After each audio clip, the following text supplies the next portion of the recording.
اس وقت پاکستان کا کوئی ادارہ ایسا نہیں جو تنقید کی زد میں نہ ہو۔ سیاستدانوں کو تو 1947 سے گندا کیا جا رہا ہے، لیکن اب تو فوج اور عدلیہ کے بارے میں بھی سریعام بہت کچھ کہا جا رہا ہے اور بہت کچھ سامنے آ رہا ہے۔ اس صورتحال میں ملک کا کیا ہوگا جب ہر طرح کا بحران موجود ہے؟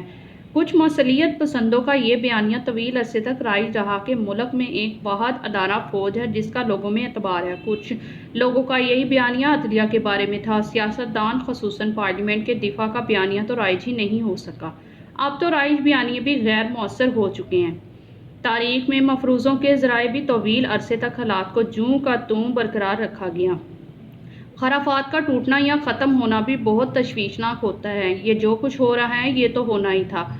یہ سیاست اور سیاسی اداروں کو منصوبہ بندی کے تحت کمزور اور بدنام کرنے کا منطقی نتیجہ ہے۔ یہ پارلیمنٹ کی اہمیت کم کرنے کا انجام ہے۔ یہ اداروں کے آئینی کردار سے انحراف کی سزا ہے۔ سیاسی، سماجی، داخلی، معاشی اور آئینی بحرانوں سمیت ہم اب تک تمام بحرانوں سے نبرد ازمہ ہو چکے ہیں۔ اگرچہ ادارے اپنا اعتبار کھو چکے ہیں، لیکن پاکستان کا آئین تو موجود ہے۔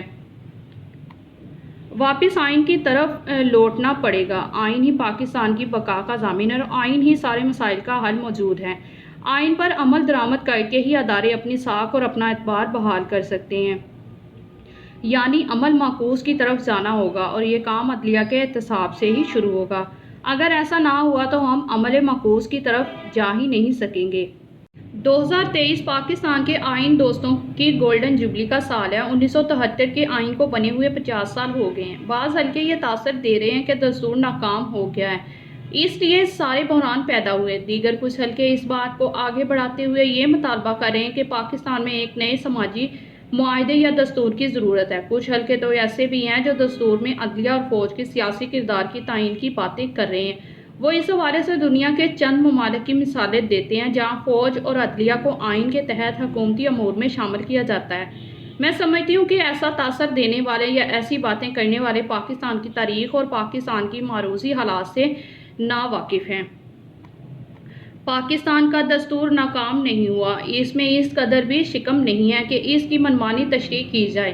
1973 کا دستور پاکستان کے دو لخت ہونے کے بعد بنا۔ اس دستور کا حقیقی منشا باقی ماندہ پاکستان کی بقا ہے۔ 1970 کی دستور ساز اسمبلی میں جو لوگ منتخب ہو کر آئے تھے، انہیں پاکستان کی داخلی سلامتی کا گہرا ادراک تھا۔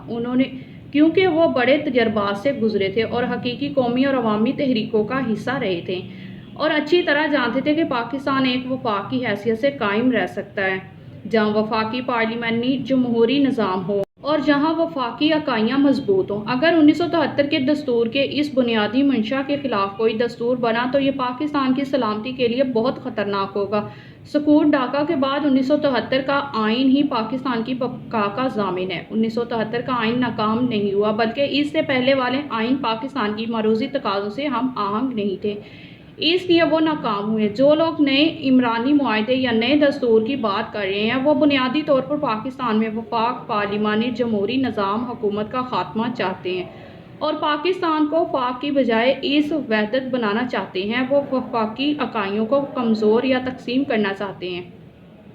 وہ دراصل پارلیمنٹ میں عوام کے منتخب نمائندوں کی بجائے فوج اور عدلیہ کا غالب کردار چاہتے ہیں۔ وہ چاہتے ہیں کہ جو عدلیہ اور فوج اب تک جو کچھ آئینی اختیار کے بغیر کرتی رہی ہے وہ اب آئینی اختیار کے تحت کریں۔ ان خواہشات کو پورا کرنے کے لیے 1947 سے کوششیں ہو رہی ہیں۔ پاکستان میں 1 یونٹ بھی بنایا گیا۔ صدارتی نظام بھی نافذ کرنے کی کوشش کی گئی۔ 1956 اور 1962 کے آئین میں بھی پارلیمنٹ اور وزیر اعظم کے اختیارات کو کم کرنے، پارلیمنٹ کو تحلیل کرنے اور منتخب وزیر اعظم کو برطرف کرنے کے لیے کئی حربے استعمال کیے گئے۔ مارشل لا نافذ کر کے اور آئین معطل کر کے مکمل صدارتی نظام کے تجربات کیے گئے۔ یہ سارے تجربات ناکام ہوئے اور سکوت ڈھاکہ کے سانحہ پر منتشر ہوئے۔ 1973 کے دستور میں جب ماضی کے حربوں کو روکا گیا اور پارلیمنٹ اور منتخب جمہوری حکومتوں کو برطرف کر کے امکانات کو ختم کیا گیا تو 1973 کے دستور پر زیادہ حملے ہوئے۔ یہ حملے تو مارشل لا حکومتوں اور آئین کی معطلی کی صورت میں ہوئے۔ یہ حملے کٹ پتلی سیاستدانوں کو ہیرو بنا کر پارلیمنٹ میں لانے اور آئین کا حلیہ بگاڑنے کی شکل میں ہوئے۔ یہ حملے جوڈیشل کونسل کے ذریعے ہوئے اور پھر بھی 1973 کے دستور میں اپنی بقا کی صلاحیت موجود ہے۔ 18ویں آئینی ترمیم کے ذریعے اس نے نہ صرف اپنے آپ کو بحال کیا بلکہ غیر آئینی اقدامات کو روکنے کے لیے مزید طاقت حاصل کی۔ اس وقت بھی ساری کوششیں یہ ہو رہی ہیں کہ پارلیمنٹ کے فیصلے عدالتوں میں ہوں، ایسا ماحول پیدا کیا جائے کہ آئندہ پارلیمنٹ میں ان لوگوں کو لایا جائے جو 1973 کے دستور کا منشا اور روح کو مسخ کر دیں۔ بہت ہو گیا ہے، اب بس ہونی چاہیے۔ 1947 سے اب تک جو تجربات کیے گئے ہیں وہ کافی ہیں، ان سب سے سبق سیکھنا چاہیے۔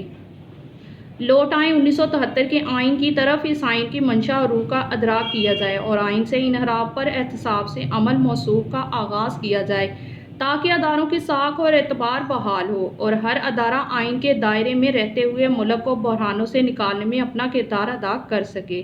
سب ادارے اسی طرح تنقید کی زد میں رہے تو انجام گلستان کیا ہوگا۔